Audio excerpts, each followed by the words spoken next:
More on the political pushback against the former president. Let's bring in Niall Stanage, White House columnist with our partner, The Hill. Niall, what is a more moderate language supposed to mean? I'm not sure what it means in the case of Governor DeSantis. I think the major problem his backers have is that he's not making very much progress. As Evan pointed out in her report, his poll ratings have actually ticked down somewhat. Now, I know one of the objections some of those donors had was to him signing a 6-week abortion ban in Florida. There is a fear, even among people who are themselves conservative, that that would make him unelectable in a general election.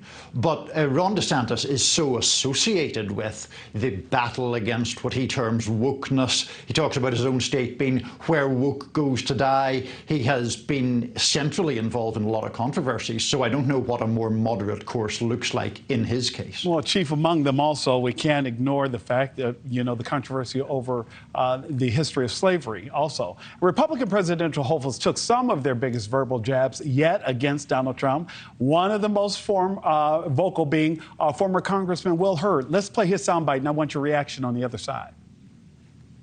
I've been ideologically consistent about Donald Trump since 2015. I've thought he's been a national security threat to the country and was incapable of growing our brand. I'm the only one that has never bent a knee to Donald Trump, and that's not going to change.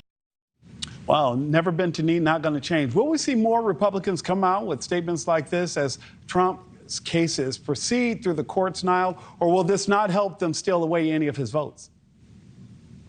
I'm not convinced it will help them steal away any of his votes. Now, people like Will Hurd and Chris Christie are running in a way in a different lane. They are positioning themselves very much in direct opposition to the former president.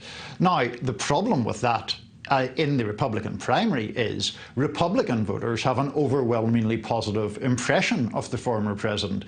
And so you look at people like Christie and Hurd, and they're polling around the 2% mark. They're polling at sort of asterisk levels. And so there isn't really any evidence that their approach is working. But at the very least, they're trying to be spokespeople for a different kind of republicanism. And I think their fear is that the party itself has moved toward more of a cult of personality with relation to Mr. Trump.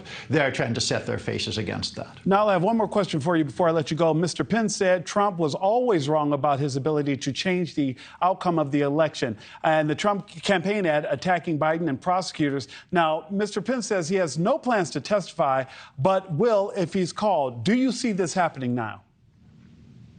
I do see it happening if he is called. That was a very intriguing answer the former vice president gave, Nick, because he was trying to suggest that he wasn't, I think, enthusiastic about testifying. He wouldn't be, as it were, going out of his way to do it. But he left the door more than a little bit open to doing so if asked. And clearly he's somebody who would have useful testimony to deliver, not least in reasserting his belief that he had, his correct belief that he had no power to overturn the election results or to refuse to certify legitimate votes in the Electoral College. Niall Stanage live with us this evening from The Hill. Niall, I know I'll speak with you again a little bit later tonight. Niall, thank you. Thank you for watching. Go to newsnationnow.com to find NewsNation on your television provider. And don't forget to click the red subscribe button below to get more of NewsNation's fact-driven, unbiased coverage.